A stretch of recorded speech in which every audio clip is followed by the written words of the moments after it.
saya Ahmad Hasbi As-Siddiqi. Saya berasal dari prodi Bahasa dan Sastra Arab. Di sini saya akan menceritakan sedikit sejarah mengenai masa Khulafaur Rasyidin dan perkembangan bahasa dan sastra pada masa itu.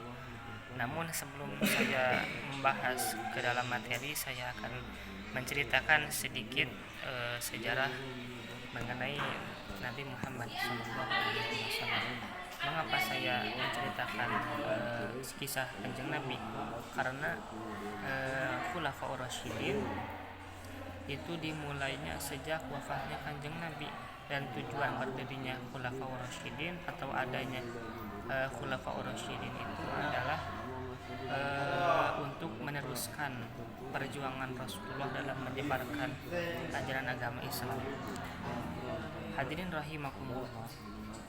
Baik, Rasulullah Shallallahu Alaihi Wasallam, Nabi Muhammad Shallallahu Alaihi Wasallam, beliau lahir di kota Mekah pada malam Senin tanggal 12 Rabiul Awal pada tahun yang disebutkan dengan tahun gajah, karena pada waktu itu pasukan gajah yang dipimpin oleh Abraha pada waktu itu ingin menyerang Ka'bah, namun rencana itu digagalkan oleh Allah Subhanahu wa Ta'ala dengan diturunkannya burung ababil yang membawa batu yang sangat panas dari neraka. Pada dalam kalender Masehinya, Nabi Muhammad lahir pada tanggal 20 April tahun 570 Masehi. Nabi Muhammad menerima wahyu yang pertama ketika beliau berada di Gua Hira.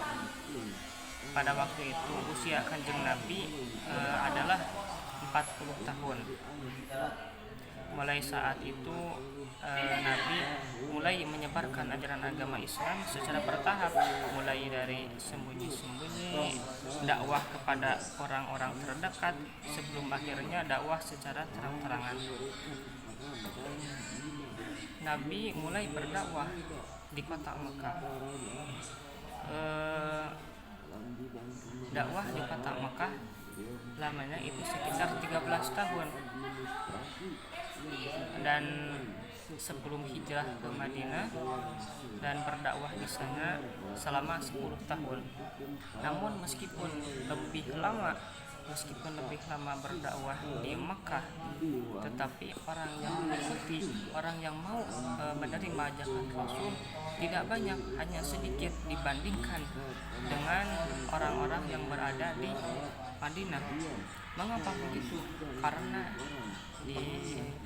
Karena pada awal Nabi berdakwah di Makkah, yang diajarkan oleh Rasulullah adalah tentang ketauhidan, di mana pada masa itu orang-orang sebelum datangnya Islam telah memiliki agama, telah memiliki kepercayaan masing-masing, dan mereka sangat bersikukuh, sangat kuat pendiriannya dengan keyakinan-keyakinan yang diajarkan oleh nenek moyang mereka. Maka dakwah di kota Mekah ini bisa dibilang sangat sulit dibandingkan dengan ketika berdakwah di Madinah. Begitu. Hadirin rahimakumullah. Rasulullah Shallallahu Alaihi Wasallam diutus ke muka bumi ini tidak semata-mata diutus, melainkan dengan tujuan tertentu. Sebagaimana dalam hadis dikatakan, innama bu'itsu liutammima makarimal akhlak. Kata Rasul, tidak semata-mata saya diutus melainkan untuk menyempurnakan akhlak. Nabi Muhammad berdakwah kurang lebih selama 23 tahun, 13 tahun ketika berada di Mekah dan 10 tahun ketika berada di Madinah. Namun setelah Rasulullah wafat, apakah penyebaran agama Islam telah berhenti di sini? Tentu tidak, karena ketika Rasulullah wafat, orang-orang sibuk orang sibuk memikirkan tentang siapa yang akan menggantikan Rasulullah dalam menyebarkan agama Islam ini. Maka dari sinilah awal dari masa Khulafaur Rasyidin yang beranggotakan 4 orang. Yang pertama Abu Bakar As-Siddiq, yang kedua Umar bin Khattab, yang ketiga Utsman bin Affan, dan yang terakhir Ali bin Abi Thalib. Ketika Rasulullah wafat pada tahun 632 Masehi, orang-orang berkumpul di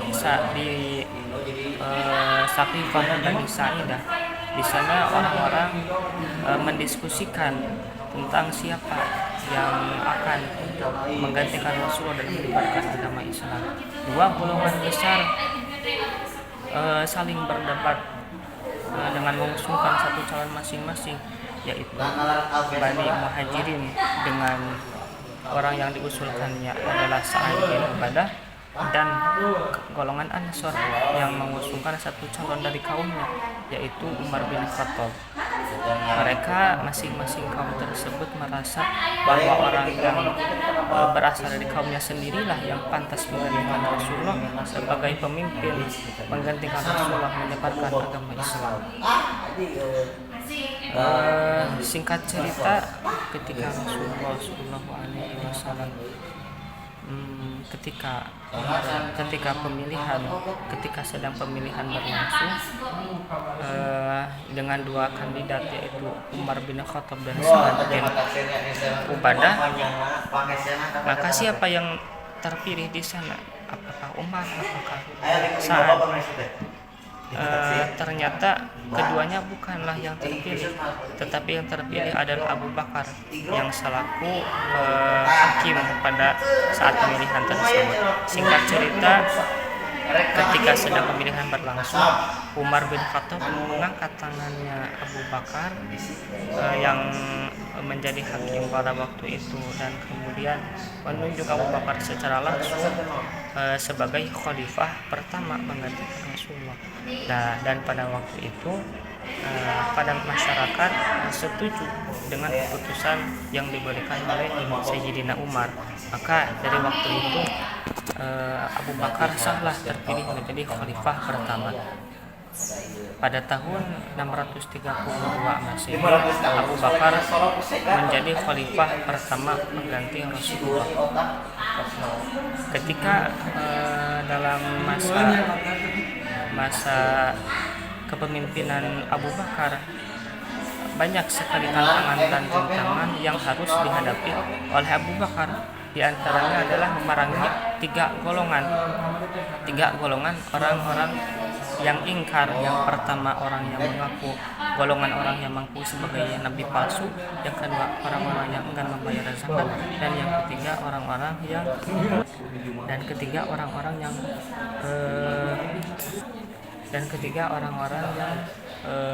murtad. Ketiga golongan tersebut berada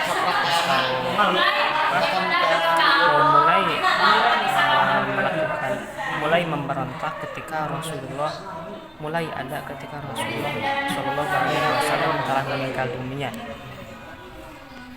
Kekhalifahan Abu Bakar tidaklah begitu lama, melainkan hanya 2 tahun. Dan setelah itu Abu Bakar pada tahun 634 Masehi, Abu Bakar meninggal dunia. Dalam satu riwayat dikatakan bahwa Abu Bakar mengalami sakit yang cukup parah. Namun sebelum wafatnya beliau mewasiatkan kepada sahabat untuk memilih Umar bin Khattab sebagai pengganti setelah wafatnya beliau. Nah, dari masa itu khalifah kedua terpilih, yaitu Umar bin Khattab. Umar diangkat pada waktu itu pada usia 53 tahun, dan beliau dikenal sebagai seorang yang sangat tegas dan adil. Dalam masa pemerintahannya beliau sangat berperan dalam bidang-bidang yang berbeda. Baik, masuk ke dalam pembahasan selanjutnya, yaitu peran Umar bin Khattab pada masa kekhalifahannya. Ketika Umar bin Khattab menjabat sebagai khalifah, banyak sekali peran-peran yang beliau laksanakan.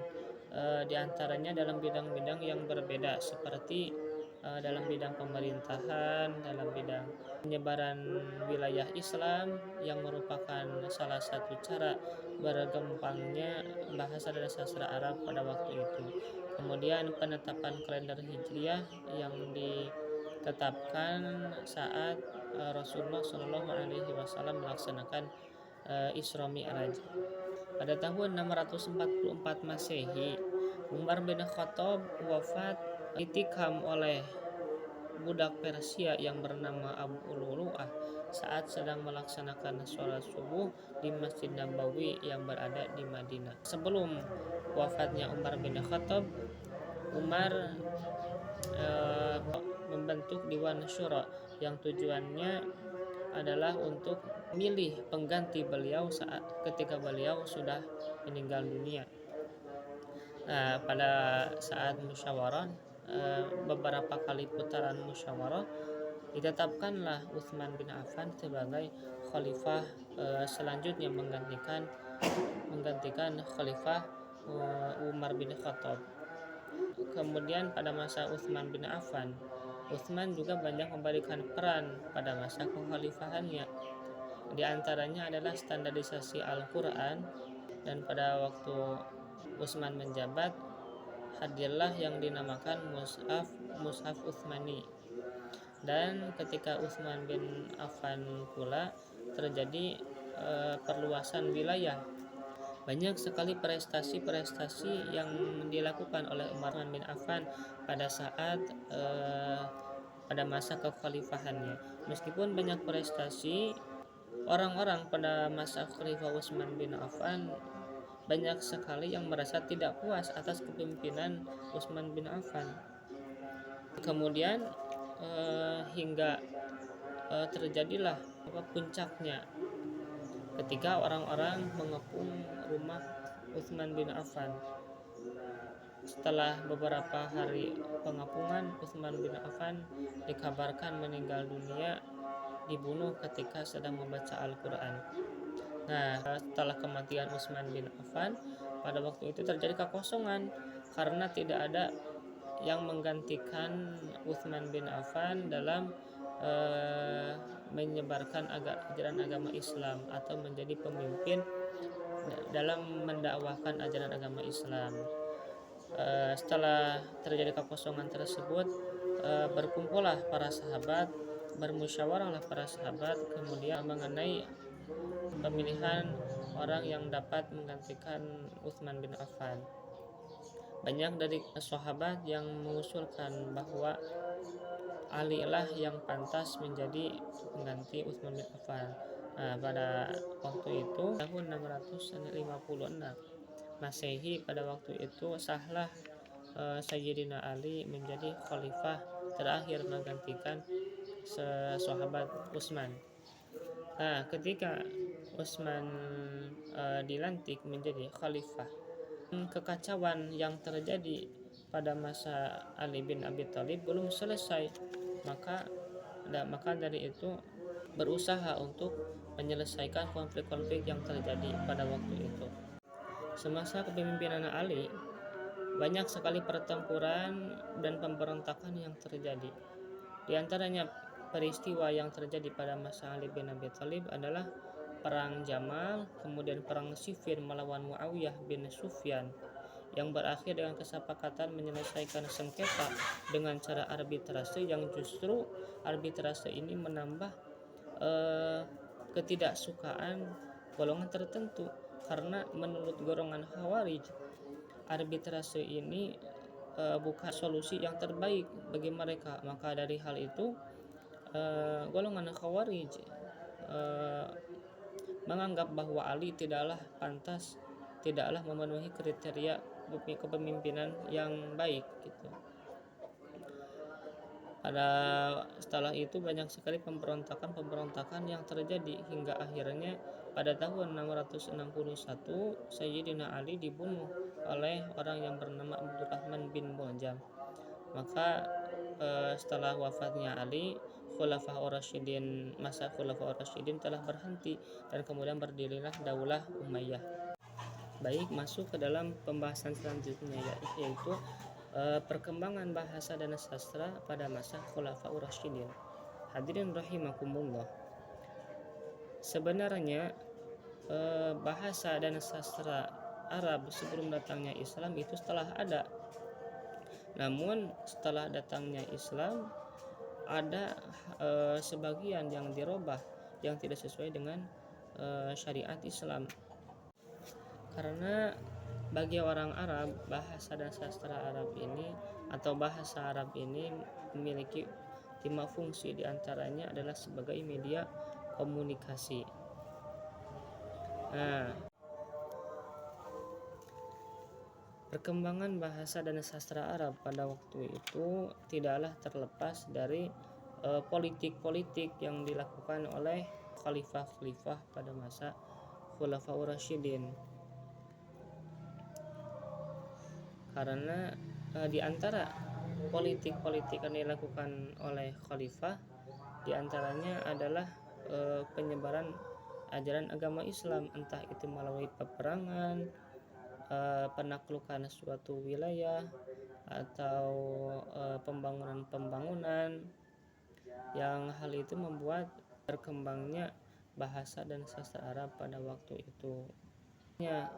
Aspek politik berpengaruh terhadap berkembangnya bahasa dan sastra Arab pada waktu itu adalah yang pertama, adanya penghapusan sebagian corak-corak kesastraan yang tidak sesuai dengan syariat Islam. Karena dulu sebelum datangnya Islam, kesastraan sudah ada, namun ya tidak sesuai dengan kaidah syariat Islam, seperti perdukunan. Nah, bagian-bagian yang tidak sesuai dengan syariat Islam tersebut dihapuskan.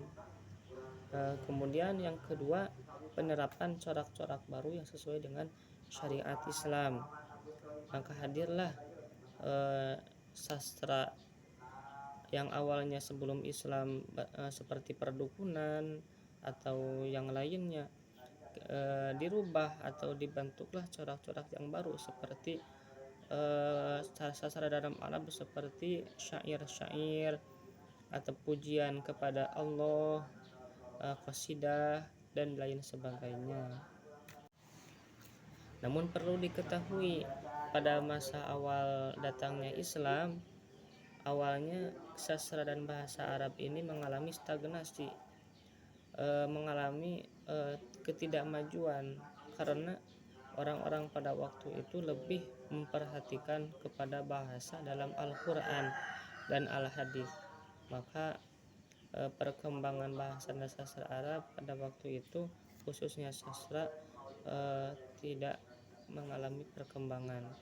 Meskipun demikian, Al-Quran tetaplah jadikan sumber rujukan bagi permasalahan-permasalahan yang berkaitan dengan kebahasaan, karena Al-Quran ini diciptakan langsung dari sang pencipta, yakni Allah Subhanahu wa Ta'ala. Sekian, mohon maaf bila ada kekurangan kesalahan. Billahi taufiq wal hidayah. Wassalamualaikum warahmatullahi wabarakatuh.